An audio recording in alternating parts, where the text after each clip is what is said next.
ਅੱਜ ਦੇ ਟਾਈਮ ਵਿੱਚ ਜਿੱਥੇ ਕਈ ਕੰਟਰੀਜ਼ ਬਹੁਤ ਜ਼ਿਆਦਾ ਸਟ੍ਰਿਕਟ ਹੋ ਗਈਆਂ ਨੇ, ਕੈਨੇਡਾ ਦੀ ਅਗਰ ਆਪਾਂ ਗੱਲ ਕਰ ਲਈਏ, ਕੁਝ ਇਸ ਤਰ੍ਹਾਂ ਦੀ ਸਿਚੁਏਸ਼ਨ ਬਣ ਚੁੱਕੀ ਹੈ। ਸਟੂਡੈਂਟਸ ਦੇ ਪੇਰੈਂਟਸ ਵੀ ਡਾਊਟਫੁਲ ਹੋ ਗਏ ਨੇ, ਅਸੀਂ ਭੇਜੀਏ ਨਾ ਭੇਜੀਏ, ਕਿੱਥੇ ਅਪਲਾਈ ਕਰੀਏ। ਆਸਟ੍ਰੇਲੀਆ ਸਟੱਡੀ ਵੀਜ਼ਾ ਥੋੜਾ ਔਖਾ ਲੱਗ ਰਿਹਾ ਕਈਆਂ ਨੂੰ, ਕਿਉਂਕਿ ਡਾਕੂਮੈਂਟੇਸ਼ਨ ਦੀ ਗੱਲ ਕਰ ਲਈਏ, ਅਕੈਡਮਿਕਸ ਦੀ ਗੱਲ ਕਰ ਲਈਏ, ਉੱਥੇ ਥੋੜਾ ਸਟ੍ਰਿਕਟ ਮਾਮਲਾ ਜ਼ਰੂਰ ਨਜ਼ਰ ਆਉਂਦਾ ਹੈ। ਤੇ ਅਜਿਹੇ ਦੇ ਵਿੱਚ ਅੱਜ ਦੇ ਸਮੇਂ ਦੇ ਵਿੱਚ ਜਰਮਨੀ ਸਟੱਡੀ ਵੀਜ਼ਾ ਕਾਫੀ ਪਪੂਲਰ ਹੈ। ਵੀਜ਼ਾ ਸਕਸੈਸ ਰੇਟ ਦੀ ਗੱਲ ਕਰੀਏ, ਉਹ ਵੀ ਬਹੁਤ ਅੱਛਾ ਚੱਲ ਰਿਹਾ ਹੈ। ਸਟੂਡੈਂਟਸ ਦਾ ਰੁਝਾਨ ਵੀ ਇੱਧਰ ਨੂੰ ਬਹੁਤ ਜ਼ਿਆਦਾ ਵੇਖਣ ਨੂੰ ਮਿਲ ਰਿਹਾ ਹੈ। ਤੇ ਇਸੇ ਲਈ ਅੱਜ ਪੂਰੀ ਇਨਫੋਰਮੇਸ਼ਨ ਜਰਮਨੀ ਸਟੱਡੀ ਵੀਜ਼ਾ ਨੂੰ ਲੈ ਕੇ ਹੀ ਤੁਹਾਡੇ ਨਾਲ ਸਾਂਝੀ ਕਰਨ ਜਾ ਰਹੇ ਹਾਂ ਕਿ ਅੱਜ ਦੇ ਸਮੇਂ ਵਿੱਚ ਕਿਉਂ ਇਸ ਨੂੰ ਇੱਕ ਅੱਛੀ ਆਪਸ਼ਨ ਮੰਨ ਸਕਦੇ ਹਾਂ, ਸਟੂਡੈਂਟਸ ਨੂੰ ਕਿਸ ਤਰ੍ਹਾਂ ਦੇ ਬੈਨੀਫਿਟਸ ਮਿਲ ਸਕਦੇ ਨੇ।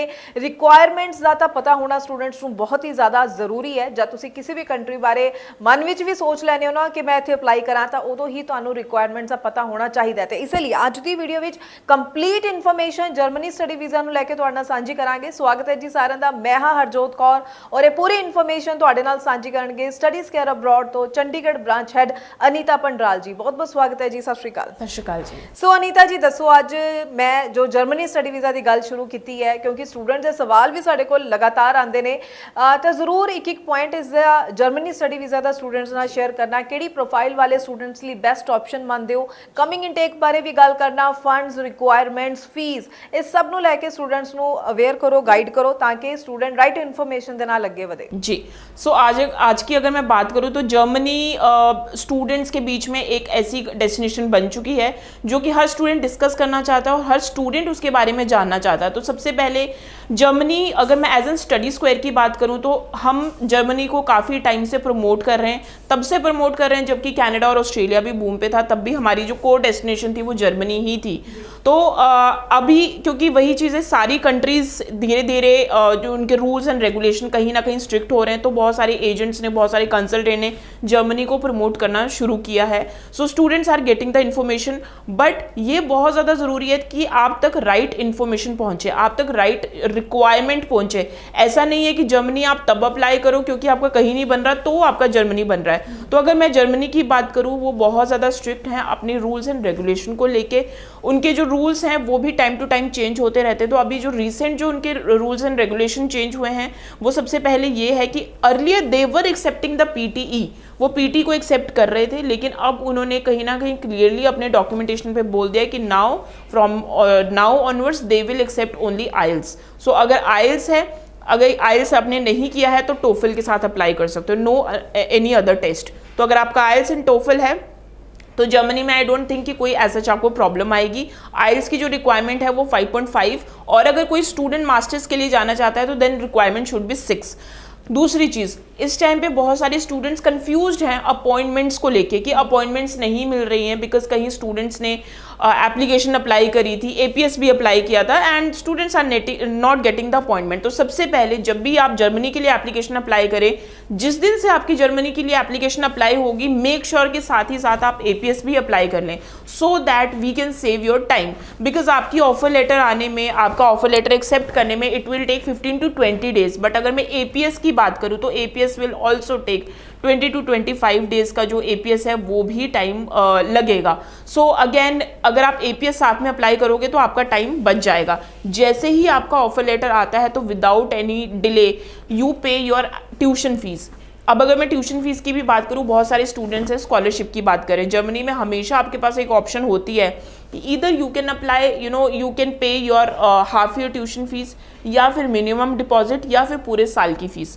तो अगर आपके पास प्रॉपर फंड्स की अवेलेबिलिटी है, अगर आपके पास कंप्लीट पैसा है, एंड अगर आप 1 साल की ट्यूशन फीस पे करोगे तो आपको ज़्यादा डिस्काउंट मिलेगा। यानी कि आपको जो स्कॉलरशिप की हम बात करेंगे ना, तो स्कॉलरशिप आपको ज़्यादा मिलेगी। जर्मनी में हम स्कॉलरशिप नहीं वर्ड यूज़ करते हैं, हम वर्ड जो यूज़ करते हैं वो डिस्काउंट यूज़ करते हैं। सो अगेन, आपको जर्मनी में ये चीज़ है, अगर आपके पास पैसों का अरेंजमेंट है तो go ahead with the 1 year tuition fees, so that आपको मैक्सिमम टू मैक्सिमम बेनिफिट हो in term of the scholarship.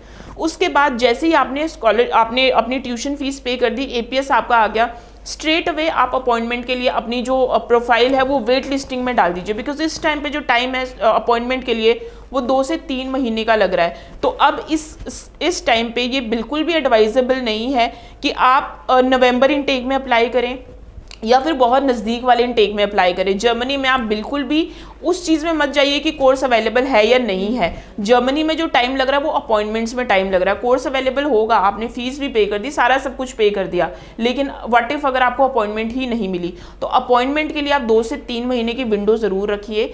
So that means अगर आप आज बैठे हो तो at least you apply for the March intake, so that आपका जो वीज़ा है वो टाइमली बेसिस पे आ जाए। क्योंकि जब आपकी अपॉइंटमेंट मिल जाती है तो अपॉइंटमेंट मिलने के बाद दे आर टेकिंग अप्रॉक्सीमेटली जो टाइम लग रहा है वो 1 मंथ का टाइम लग रहा है। और सबसे इम्पॉर्टेंट चीज़ है, जब आप VFS में जाते हैं तो उनका एक रिटर्न क्वेश्चनर होता है, जो कि जिसको हम इंटरव्यू क्वेश्चनर भी बोलते हैं, तो स्टूडेंट को वो फिल करना होता है। तो मेक श्योर आप जो भी उसमें लिखें, आप अपनी SOP ज़रूर पढ़ें, आप कौन से कोर्स में जा रहे हो वो ज़रूर करें, आपने इस कोर्स को क्यों चूज़ किया है वो कम्प्लीटली आपको ब्रीफ इंट्रोडक्शन के साथ, वो एक रिटर्न टेस्ट होगा, तो वो भी आपको पता होना चाहिए कि आप कौन से कोर्स एंड कौन सी यूनिवर्सिटी के साथ जा रहे हो। बिकॉज जिन लोगों ने जर्मनी को इतने कोर्स से नहीं किया है वो शायद आपको इतना डीपली और टेक्निकली नहीं बताएंगे। तो अगर फिर भी आपको कन्फ्यूजन है सो बिल्कुल आप हमारे नंबर पे कॉल कर सकते हैं, so that we can guide you in that matter. And इस टाइम पे बहुत सारे स्टूडेंट्स को देखा गया है कि they are getting the interview calls as well.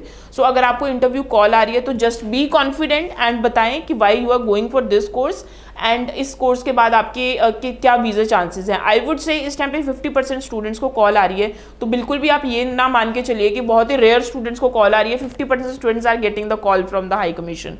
So just be ready with your facts, just be ready with your this thing that why you are going for this university, क्यों आपने यहाँ पे apply किया है और क्या आपकी future prospects हैं। सो ये भी आप अपने कंसल्टेंट से ज़रूर पूछें, सो दैट आपको इंटरव्यू के टाइम पे कोई भी प्रॉब्लम ना हो। जी बिल्कुल। सो अनीता जी ने देखो सारे पॉइंट्स ਤੁਹਾਨੂੰ ਦੱਸੇ ਨੇ ਜਿਸ ਦੇ ਉੱਪਰ ਤੁਹਾਨੂੰ ਧਿਆਨ ਦੇਣਾ ਬਹੁਤ ਜ਼ਰੂਰੀ ਹੈ, ਤਿਆਰੀ ਕਰਨੀ ਬਹੁਤ ਜ਼ਰੂਰੀ ਹੈ ਜੇਕਰ ਤੁਸੀਂ ਜਰਮਨੀ ਸਟੱਡੀ ਵੀਜ਼ਾ ਅਪਲਾਈ ਕਰਨਾ ਚਾਹੁੰਦੇ ਹੋ। ਸੋ ਹੋਰ ਕੋਈ ਸਵਾਲ ਹੈ ਤਾਂ ਜ਼ਰੂਰ ਨੰਬਰ ਡਿਸਪਲੇ ਇਸ ਉੱਪਰ ਕਾਲ ਕਰੋ, ਪੂਰੀ ਇਨਫੋਰਮੇਸ਼ਨ ਲਓ, ਜਾਂ ਫਿਰ ਸਟੱਡੀਜ਼ ਕੇਅਰ ਅਬਰੋਡ ਦੇ ਆਫਿਸ ਤੁਸੀਂ ਵਿਜ਼ਿਟ ਕਰ ਸਕਦੇ ਹੋ ਆਪਣੇ ਡਾਕੂਮੈਂਟਸ ਦੇ ਨਾਲ ਵਿਜ਼ਿਟ ਕਰਨਾ, ਤਾਂ ਕਿ ਅਸੈਸਮੈਂਟ ਕਰਕੇ ਸਹੀ ਆਪਸ਼ਨਸ ਟਾਈਮਲੀ ਤੁਹਾਨੂੰ ਗਾਈਡ ਕੀਤੀਆਂ ਜਾ ਸਕਣ। ਬਹੁਤ ਬਹੁਤ ਥੈਂਕਸ ਅਨੀਤਾ ਜੀ, ਇਹ ਪੂਰੀ ਇਨਫੋਰਮੇਸ਼ਨ ਤੁਸੀਂ ਸਟੂਡੈਂਟਸ ਨਾਲ ਸਾਂਝੀ ਕੀਤੀ ਹੈ।